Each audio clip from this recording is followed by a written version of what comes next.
Hi, welcome back to another episode of Unique Moments, where we take a moment to breathe, take a moment to pause, reconnecting mind, body, and spirit. And so, continuing with our chakra series, we're not on video today because we are having some technical difficulties. But nonetheless, we are continuing with the second chakra, the sacral chakra. And I'm going to read the card that we have, but there isn't going to be any blog post for the rest of the series. So there isn't anything that goes with it on medium.com. It's just going to be the cards and then my explanations. And then, of course, I'm just going to explain what the sacral second chakra is and what it may look like if it's imbalance, being either underactive or overactive, and then some ways to heal that or balance that back out. And so the card we have, it's orange. So the color is orange of the sacral chakra. And also, I forgot to mention this in the intro episode, but all of the chakras are either masculine or feminine, and they alternate. So the root is masculine, sacral is feminine, solar plexus masculine, solar plexus is masculine, heart feminine, throat masculine, third eye feminine, and the crown, I want to say it's masculine. That gives both to me, but I want to say it's masculine. Okay. So we have the sacral chakra located in the lower abdomen is the center of creativity, sexuality, pleasure, and joy. The circles at the center of the chakra represent the cyclical nature of birth, death, and rebirth. And then the affirmation that it has on the card is, I move in harmony with the ebb and flow of life. And then just a further explanation about the sacral chakra. So the main thing is relationships and creativity. So relationships in terms of sexuality and pleasure and things like that. And then creativity is this chakra. And in our emotions. So it's like sexuality, creativity, and emotions. And it also governs our sense of self-worth and how we relate to others, both in sexual and non-sexual ways, and the confidence that we have in our own creativity. So this is mainly about like emotional flow. So like feelings, fluidity, openness. Again, it's a feminine chakra. The feminine is about flow, and it's about receptivity, and it's about ebbing and flowing and going with the waves of life. It's not so rigid and so masculine. And then it says the essence of the sacral chakra is that of water, always flowing, never static. It represents grace and acceptance and the ability to go with the flow. It's located in the lower abdomen, so it's like below your belly button. And then it lists some essential oils, foods, and some issues that can be present when your sacral chakra is out of balance. And so the ones that it lists, signs of an unbalanced second chakra are you're out of touch with your feelings, either overly emotional on the one side of the spectrum. So everything is a big deal. You cry about everything, you whine about everything, you're overly too emotional, or you're too stoic, very nonchalant, very feelings don't matter, you don't really react to things as much. You're not in touch with your feelings. You have poor boundaries, over sexualized energy. So it's good to have a healthy libido and sex life and all the things, but it's when you're overdoing it that could be signs of an overactive second chakra. And then excessive attachment to things, also more physical, bladder problems, urinary problems, lower back, stuff in that lower abdomen area. Separate in like real life, I think this looks like obviously your creativity. So if you have something that you do creatively, specifically like art, music, dance, acting, cooking, something like an actual creative skill, that looks imbalanced if you're not writing or journaling, reading, something like that. I don't think reading is creative, but kind of. And if you're just notice that you're not doing much of that, like you haven't picked up your instrument in a while, you haven't written in a while, you don't feel like cooking and expressing yourself in that creative way, that can be a sign that the second chakra is blocked. And then also sexuality. And that one's tricky too, because there can be a bunch of different reasons why you're having issues with your sexuality specifically, or just with your sex life. There's so many things, so many reasons. But in this specific sense, it's essentially just saying this energy is off. If you're noticing, maybe you're engaging too frequently, maybe you're not engaging at all. Like, I think it's one thing to like be abstinent and be celibate and like be, moving intentionally, but it's another thing to like not have the desire to, or because at the core of it, like, we're sexual beings, we have the ability to reproduce. Not that we have to, but we can, and we have that ability, and our organs work. So it's like, if you're not taking advantage of that, it's kind of like something's wrong. And I would say for an extended period of time. And again, I'm not a doctor. This is not medical advice. Trust your body. Listen to your doctor. Listen to whoever you listen to about your needs. This is just information. But yeah, if you just don't, like, you're never in the mood, ever, like something's going on there. Maybe it's not wrong. Like, maybe people go through certain periods, but that energy shouldn't just be lying dormant.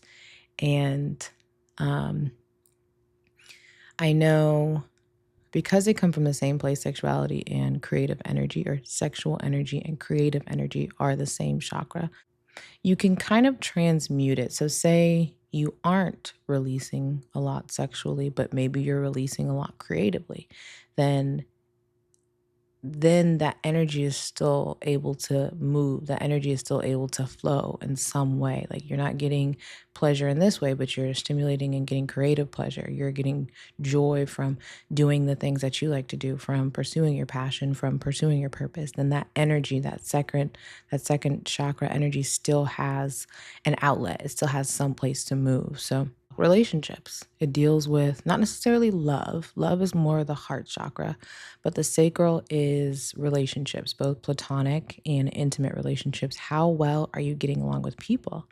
If your relationships are thriving, both love life and platonic, then your sacral chakra is probably open at the very least. Maybe it's not fully balanced, but it's open. But if you are having issues with people, with friends, with coworkers, with partners, with siblings or family members, your relationships, like your relational area, if there's something going on there, then that is something to take a look at. That's an area that you can kind of say, okay, maybe I'm blocked in this area, or it's just not activated in the way that it needs to be, because we all desire harmony, right? I would think, and I would hope. So if there's disharmony and unbalance, and then maybe check that area. And maybe it's not directly, maybe something did happen, or people, relationships fall out for all sorts of reasons. Certain people's actions may not align with what you want in your life, or people move, different reasons, different seasons for people, places, and things. So it really could just be the time. It's not like, oh, I'm having all these issues with my people in my life, so I have to heal my sacral. Like, maybe, but maybe it's just you got to get some people out of your life, and that's an act of healing in itself, because when you remove things, you make room for new things. And so that's one thing concerning relationships. And then also relationships, creativity, sexuality, feelings and emotions. And I just got this just now. So I think the correlation is interesting if you do tend to be more stoic, right? Or you do tend to be less reactive to things. Or maybe you just have a cool demeanor. Maybe, you don't sweat the small stuff. You don't really do too much. You don't really make a big fuss or a big chaotic anything about anything. You're just kind of cool, and you're not depressed. You're just, going through life, doing what you do, and showing up where you can, showing up where you want to. But the emotions aren't really there. Like, something can happen, something, you could have a win, something that there's to celebrate, or even something tragic happening. It's like, if you just shoulder shrug all the things, it's like, wait a minute, what's going on? Like, everything doesn't warrant this big dramatic reaction, but if you experience something, whether it's a hurt, a loss, or even a win, um, an accomplishment or something, being able to express and give the proper amount of emotional attention and emotional reaction to something is key. Because there's one thing to be humble and to be like downplay which you shouldn't, but to downplay the thing is because you don't want to seem too big, or you don't want to seem too your ego too inflated. But it's a fine line between doing that and being humble and downplaying your accomplishments than like um not being able to feel, like not being able to emote. I think I said this in one of the past episodes, but one of my therapists that I had when I was in college, and we were talking about just negative emotions and how I feel those, and what they mean, and we were just dissecting that, and how do I release negativity and all those things.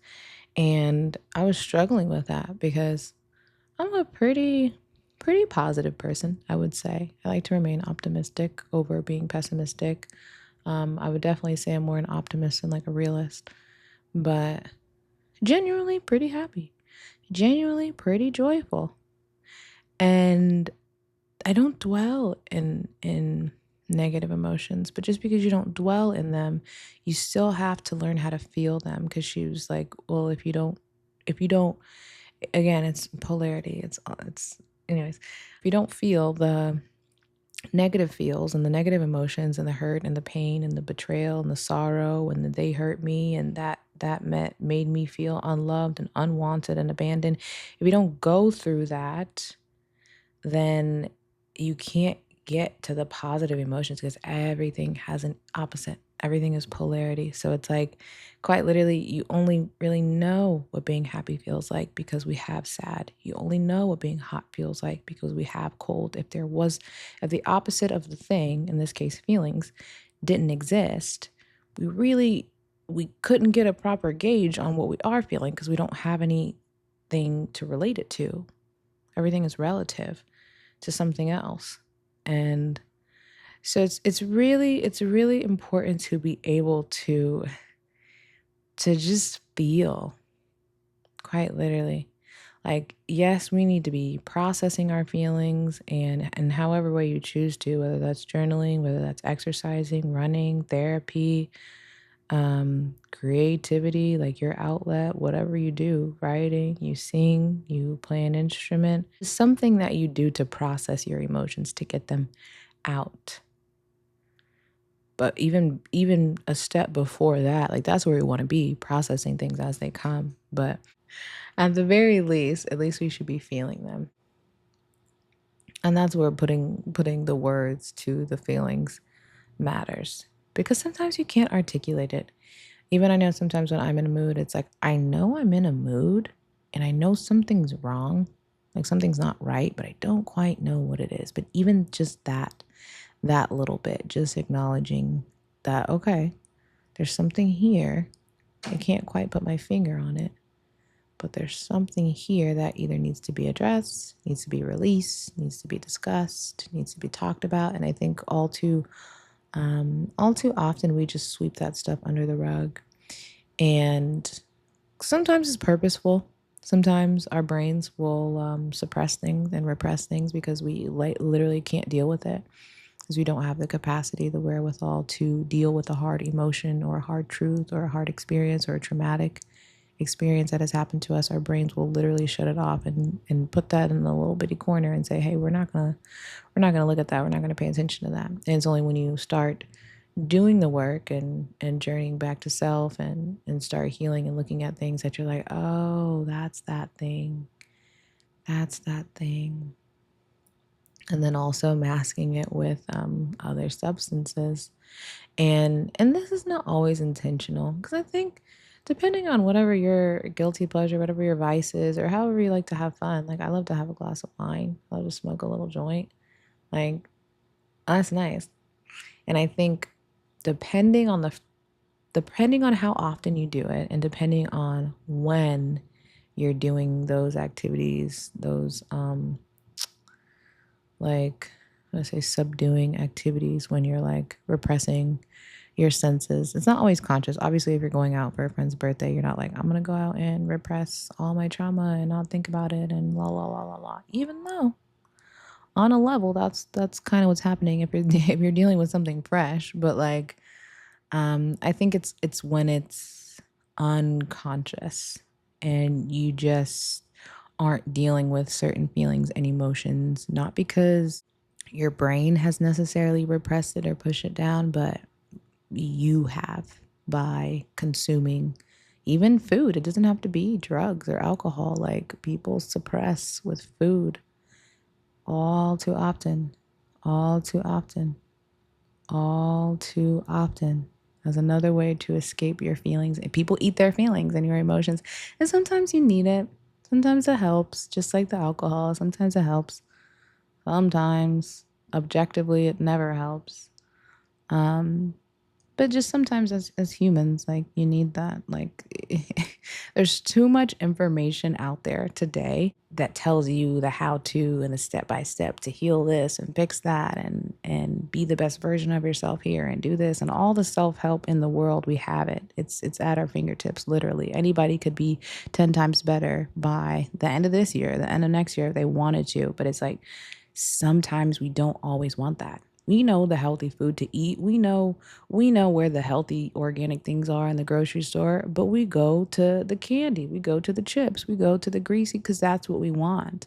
And that's all fine. We're dynamic beings, we're human beings. No one wants to be good all the time or healthy all the time or so balanced all the time. Again, it's the yin and the yang, it's the balance. It's inevitable that you're going to swing the other way sometimes. But I think I think it all comes back to just being aware and being mindful about that. Because I think there's a difference between having a drink every night or a couple of drinks every night, kind of mindlessly and numbingly after work, or just going always out to get drinks. And it's like, are you really having that much fun, or are you avoiding something in your life? Are you suppressing a feeling or an emotion? And oddly enough, people do it with sex too.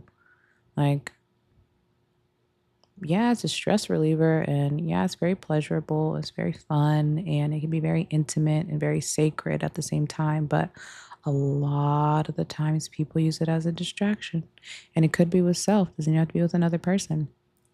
I think that's also another thing to watch out for. How much are you consuming? How much are you pleasuring? How much are you indulging? Being overindulgent is a sign of an underactive or imbalanced sacral chakra. And I think it's just looking at it. That's the first step, looking at it and paying attention to it. Do I tend to overeat? Do I tend to overshare? Getting back to the emotions piece. Do I tend to overeat? Do I tend to overshare? Do I tend to let my emotions bleed out all over everyone in my life? Do I tend to vent too much every time I'm going to my friend or every time we're having lunch and we're catching up? Am I always like venting or complaining about work, complaining about my partner, complaining about my position in life, complaining, venting? Something is imbalanced there emotionally. And while I do think it is helpful to express, especially to friends, if you have a therapist, cool, but especially to friends, what's going on and what's on your mind and your hardships. And I think that's actually how we begin to just start to heal some of the issues that people deal with around mental health, because it's like, bring back community, bring back a support system, bring back going to your friends when, not just when you need advice or when you need to vent, but just like sharing and incorporating people in your life, and not only hanging around people when things are going good and you have something to offer. Like we're real people. We're real human beings that have real emotions. And I think this is a very like intimate chakra. Also it being feminine, like creativity can be very intimate, sexuality can be very intimate, and relationships are very intimate. So I think being gentle if there is an imbalance and if there is something to fix, just being gentle about it and not being so forceful. Again, it's the feminine energy. She flows. And just incorporating more things. So like some of the things, again, with the colors, this is orange. So eating more orange foods, eating oranges, papaya, pumpkin, sweet potato. What are some other orange foods? Carrots. I don't know if I said that already. But incorporating some of that energy, because again, the colors hold a frequency and a vibration, incorporating some of that energy and some of those foods into your diet, practicing healthy boundaries in your relationships, healthy boundaries in your intimate relationships and your intimate partnerships, having a healthy sex life, not overdoing it, not underdoing it, but seeking pleasure for pleasure's sake, not just rewarding yourself for doing something. I think if that's how your brain is set up and that's how you're wired, then, if you need a reward after you do something or to do a task, or that's how your discipline is set up, then by all means continue that. But I think having something just because or enjoying pleasure for pleasure's sake is also very, very, very important, because I think it conditions us to understand that we don't have to do something or accomplish something to get something. I think that's the biggest scam that we've been sold. And I think it's kind of dissolving, but not really. And maybe that's a little dangerous to think, but obviously it's not about everything. But I think just enjoying pleasure for pleasure's sake, enjoying a song for the song's sake, enjoying a movie for the movie's sake, the creativity, the art, going to a museum because you just want to look at the paintings or the pictures or the sculptures, and just really taking it all in, not going to cross something off a list or have an agenda, just really being there and being present because other people's creativity can fill your creativity as well, again, with watching movies or listening to music, hearing, seeing, witnessing these artists put their all, put their creativity into these bodies of work. When we consume them, that does something for us and our creativity. It may be inspiration, or it may just be satisfaction.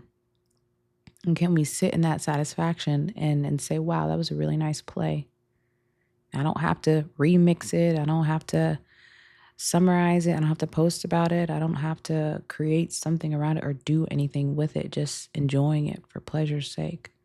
Enjoying it because that is what I like. Cooking a meal, not to impress, not to, I mean, if you want to sharpen your skills, whatever, that's cool. But not for someone or not because I have to. Just cooking yourself a nice meal and enjoying that, or a nice dessert and enjoying that and savoring it, and being proud that I made this with my hands. And that can satisfy or kind of bring back into balance the sacral chakra. And then exercise, always exercise. This is the sexual organs and bladder and the kidneys and stomach, and that's the part of the body that it's associated with. So exercises that support your lower abdomen, ab exercises. I think that's the gist of it.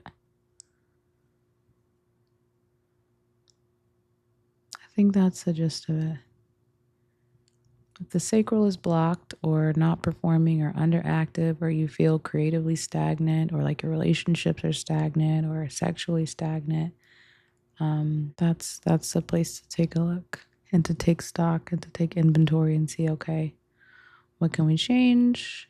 What do we like? What do we not like? How can we express ourselves? How can we put up more boundaries? How can we feel the full range of our emotions daily, weekly, monthly, yearly? That is all I have for the sacral. We're continuing next week with the solar plexus chakra. And until next time.